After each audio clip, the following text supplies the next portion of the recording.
When the word that you were coming into our studios this afternoon to be interviewed went round the radio station, a reporter came up to me and said, "Oh, you poor fella, you're going to be eaten alive."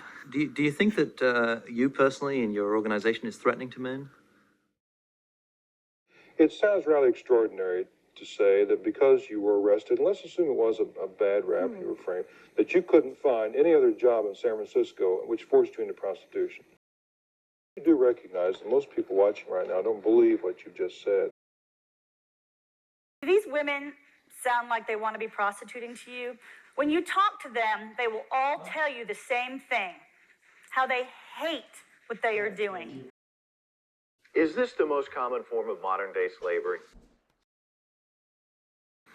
Let me start off by asking this question. Do you think that women who are in prostitution want to get out?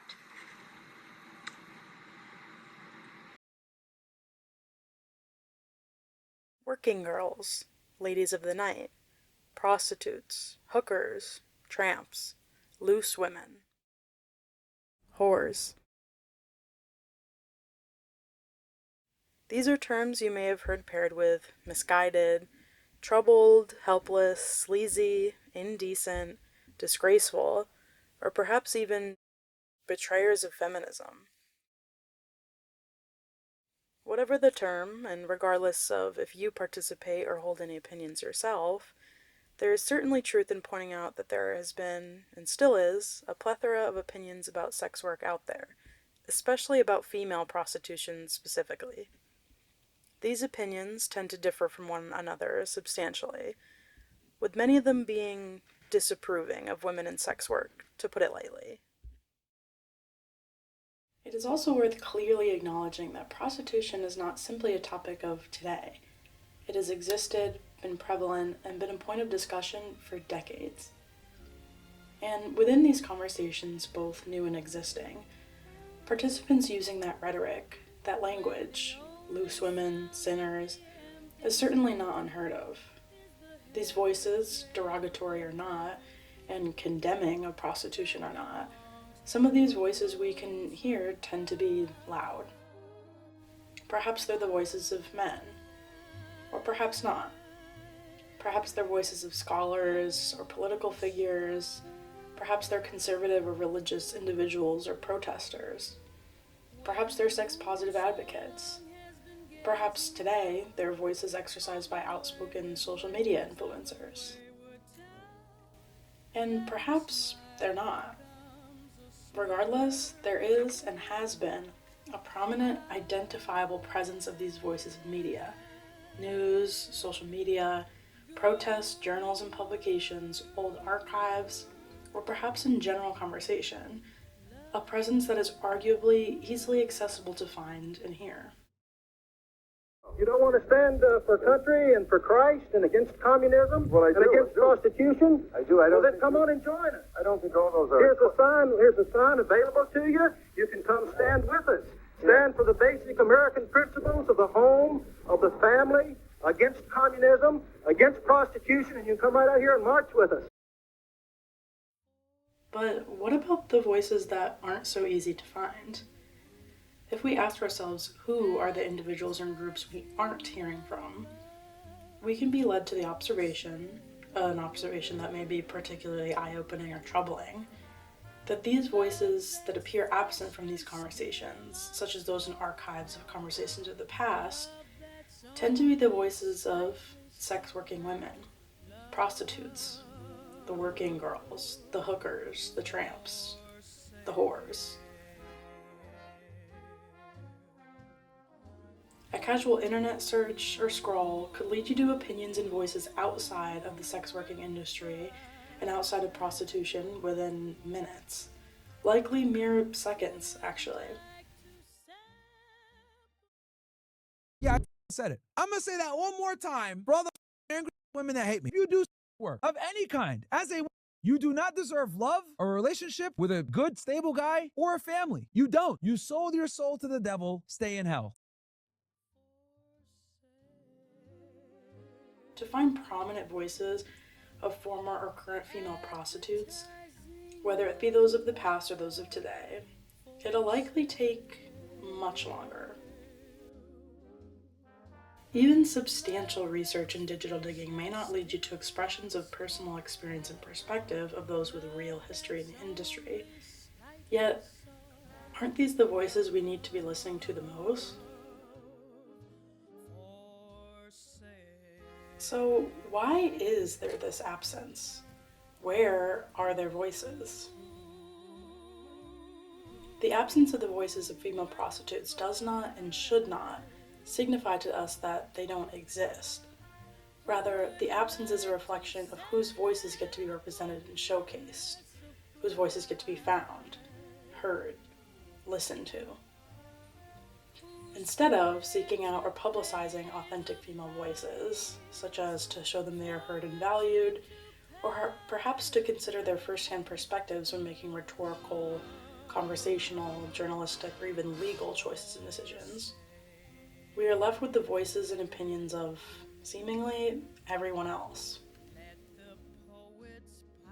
Some find female prostitutes and sex workers alike to be worthy of shame, approaching discussions of them, from scholarly and academic work to Reddit threads, with judgment, criticism, and oftentimes blameful deprecation, for a variety of reasons, with some doing so on the basis of values of what they believe to be moral soundness.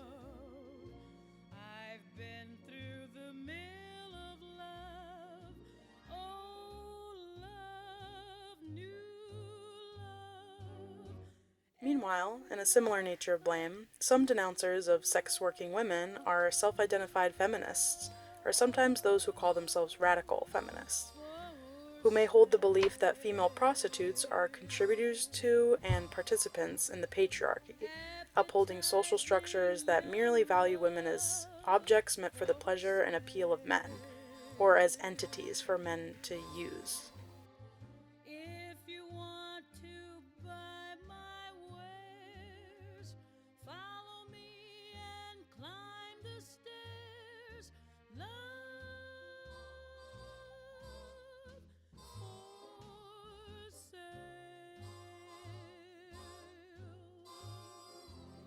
Other opposers may employ a certain concern for or pity of women in sex work.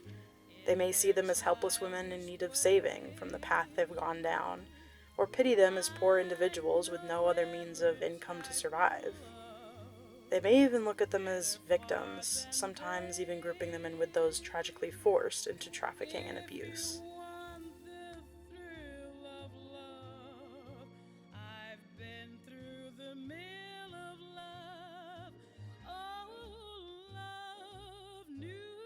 While I'm surely oversimplifying this discourse a bit, I think there's a fair note to be taken about what these perspectives have in common. They are about the women in prostitution themselves, not so much any of their surrounding contexts or conditions, and certainly not an especially important piece of this topic: the customers, the clients. Dare I say near equal or arguably more prominent shareholders of the occupation and what it entails.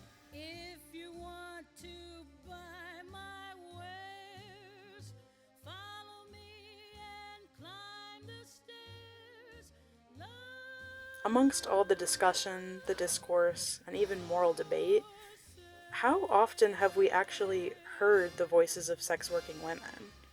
How unconcealed or prominent have discussions with women with experience in prostitution, not about, been made? Have we been having, or even trying to have, those well-rounded, inclusive discussions at all? Well, while perhaps her voice had not and has not been represented in much of a mainstream capacity or been preserved excessively, someone who certainly called for these discussions and utilized her first-hand experiences and overall voice was Margot St. James.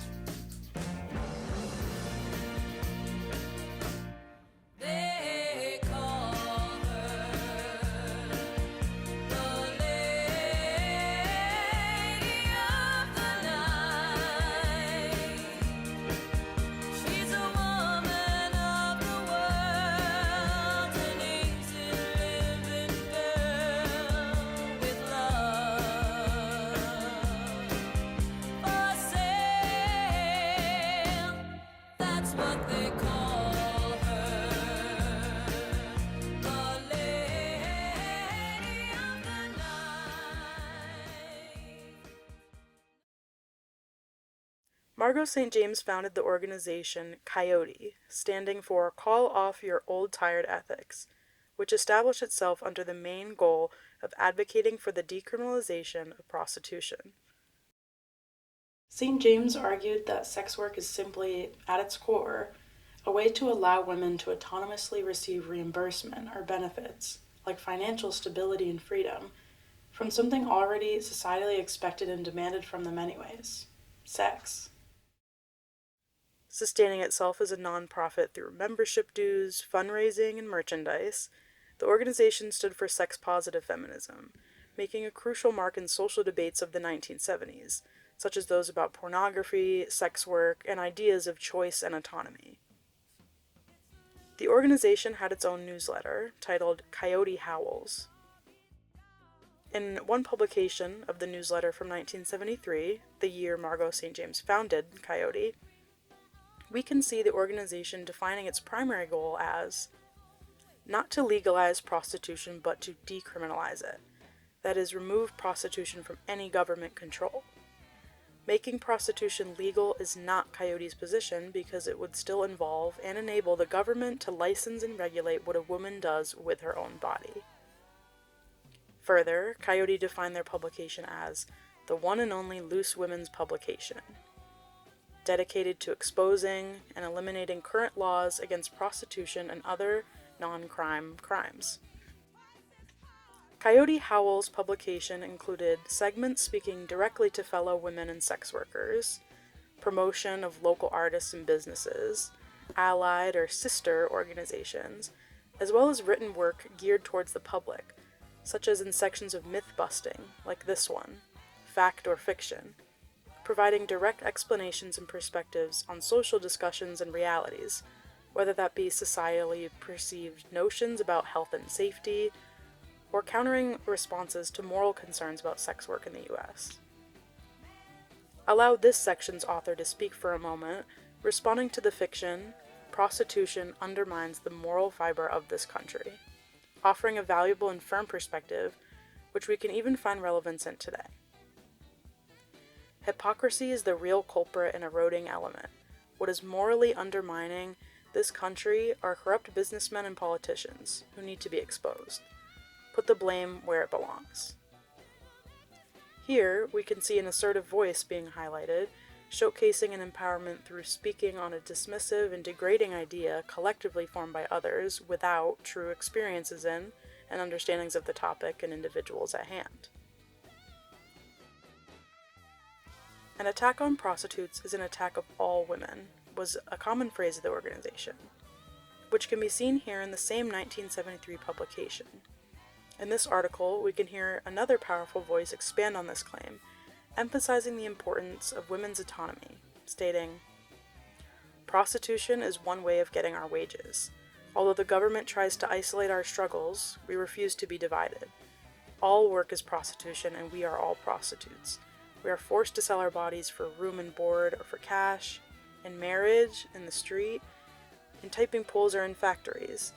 And as we do win wages for all the work we do, we develop the power to refuse prostitution in any of its forms." Coyote Howls managed to capture a rich variety of not only important and truly significant information about prostitutes' legal rights and consequences they face for their work, especially in juxtaposition with the merely non-existent consequences of the sex workers' clients, but also the publication showcased dozens and dozens, perhaps even a few hundred, real, valuable, first-hand voices of women. It did so in a time in which being spoken for was much more prevalent for women than not. Amongst many events, speeches, and forms of advocacy, St. James and her organization began a lively annual tradition of the Hooker's Ball.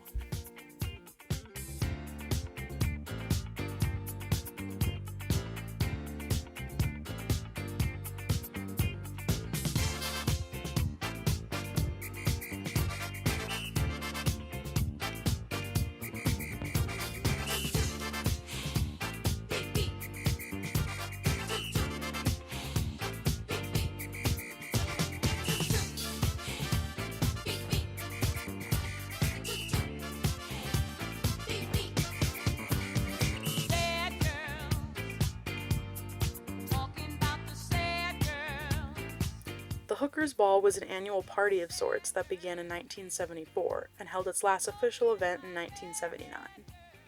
Not only was it an inclusive, festive event celebrating sexual expression, sex workers, and even drag queens of the time, but it served as a fundraiser for Coyote, hosting, in 1977 specifically, what was said to be more than 10,000 attendees, and raising what Margot St. James said was $90,000. If you're curious as to what that looks like in 2026, that's just about over $470,000, assuming the original report was accurate. Now, throughout my historical research, in hopes of uncovering and bringing light to these perhaps unheard or underrepresented voices, I explored old newspapers, journals, and all sorts of materials related to movements and organizations in favor of decriminalizing prostitution. As I did so, I began noticing a certain absence, or a collective skipping over of something. If I'm investigating coverage of advocates standing for sex-positive feminism and the decriminalization of sex work like prostitution, which is an idea powerfully centered around countering exploitation, around liberation, why aren't I coming across any Black women's voices or ideas? Or any women who aren't white, for that matter? I read articles, I watched interviews, I digitally sifted through hundreds of old newspaper clippings and articles, skimming, reading, scrolling, and clicking, and rarely did I find a mentioning or mere acknowledgement of Black women at all. I grew disappointed, not simply for the sake of my project, rather disappointed in these people and organizations I had been studying. I saw exclusion and avoidance, leaving me troubled and wondering, was Margot St. James and Coyote just for white feminism? It turns out not quite. At least that thankfully doesn't seem to be exactly the case. I won't assign a culprit for this exclusion, per se, considering it's safe to say this is a product of systemic silencing. But I do want to point out, throughout my research, not once did I come across an interviewer, a newspaper author, or reporter alike who seemed to concern themselves nor their journalistic responsibilities with providing exposure of or inquiring about the experiences or existences of non-white women in sex work and prostitution. So, is it that Margot St. James and or her organization was uncaring of Black women's roles and experiences in prostitution, their feelings toward the field of work, or perhaps the way they, specifically, have been impacted by prostitution laws? Or was I not coming across this coverage or fuller inclusion because the media simply wasn't concerned with documenting or inquiring about those perspectives and experiences? Perhaps these voices were recorded, but not preserved. Or perhaps they exist, but have not been amplified or made as accessible as other voices in these conversations. It cost at least $20 a day to keep her in jail every day. In San Francisco, 2/3 of the women arrested were white, but 2/3 of the women that went to jail were Black. Returning to the Hookers Ball, this particular newspaper article, published in November of 1974, meaning this was the first annual ball, happens to be one of the first mere mentions of Black women in this movement that I came across in my research. Emphasis on mention, as that was truly all it was. This also happens to be one of the first documents I found, outside of Coyote's own writing and work, that covered the organization in an honest and investigative way, rather than through interrogation. Come to find out, this article was published in Berkeley Barb, a progressive newspaper providing uncensored coverage of countercultural ideas, politics, and movements from 1965 to 1980. The newspaper refers to itself as a publication that was a voice for a generation looking to change the world. Briefly, the newspaper reads, St. James signaled out for praise 2 Black hookers in leotards who had been particularly helpful organizing the ball and doing other work for Coyote. Now, as for the names of these individuals, any information about them as people, or about the specific work they had done for the event or organization as a whole, that is left unsaid. While including black women and women of color in discussions of prostitution and its legality is important for a wide variety of reasons that should, in a perfect world, be universally understood in practice, it is especially important to not dismiss these populations as issues in sex work and prostitution affect non-white women differently than white women. Let's take a look at a journal article written by Women Endorsing Decriminalization, a collection of female scholars from various universities. The article points out an important point of legal discrimination based on race and class. The article is from the 1973 publication Issues in Criminology, titled with the complex and investigative question, Prostitution, a Non-Victim Crime. On page 5, it reads, "Moreover, while all women are held responsible for the existence of prostitution, poor and minority women are most often punished for it. Enforcement of the laws is concentrated upon lower-class women who must walk the streets to survive. These are the women who are constantly harassed and jailed. Prostitutes of higher socioeconomic status, such as call girls, are bothered by the law infrequently, if at all. This selective enforcement promotes disregard for the legal system and lends weight to the feeling that the law itself is biased according to class." These female authors utilize their voices and credibility to bring light to the discriminatory differences in how societal structures impact different individuals, a crucial element needed for understanding issues in prostitution and its legality. As the article explores ideas of class, it also begs the question, who exactly makes up the population of lower-class women? Well, as previously and briefly mentioned in that excerpt of the publication, the answer is minority women. This very question begs another. Yet again, what do the voices of black and minority women say about prostitution? I visited with some of the women in the detention center. They were all in for solicitation. Almost all of them were black.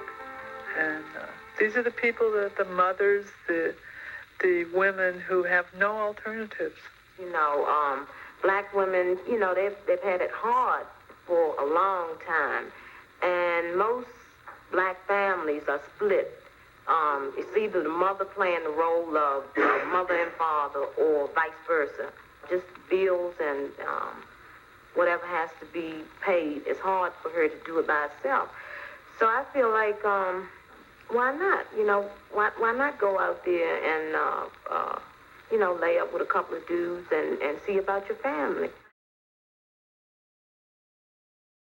This article, published by Black Women for Wages for Housework, circa 1977, may help us get a bit of insight to what just one answer may look like. Found in the Freedom Archives entitled "Money for Prostitutes is Money for Black Women," this piece provides firm and detailed perspectives on prostitution, with the author even describing the job as one way that black women are using increasingly to refuse our poverty and dependency on men. In relation to the racial discrimination and prostitution arrests described earlier, this article summarizes it sharply. It's always open season on black women. Further, in a way that can adjacently endorse an organization like Coyote, the author tells, by organizing themselves, by being public in their organizations whenever they can, prostitutes, like black women, are saying by our actions that we have a story to tell, a story about the struggle we are making to be independent. And, in especially powerful words, the excerpt begins its conclusion as follows. The struggle of prostitutes is the same struggle black women are making. It is the struggle to have the money, which is the power to be independent. To determine all the conditions of our lives, to determine whom we want to sleep with, to determine whether we have children or not and be able to keep our children, to satisfy our own needs and build a life for ourselves. With its final words being, when prostitutes win, all women win. Money for prostitutes is money for black women.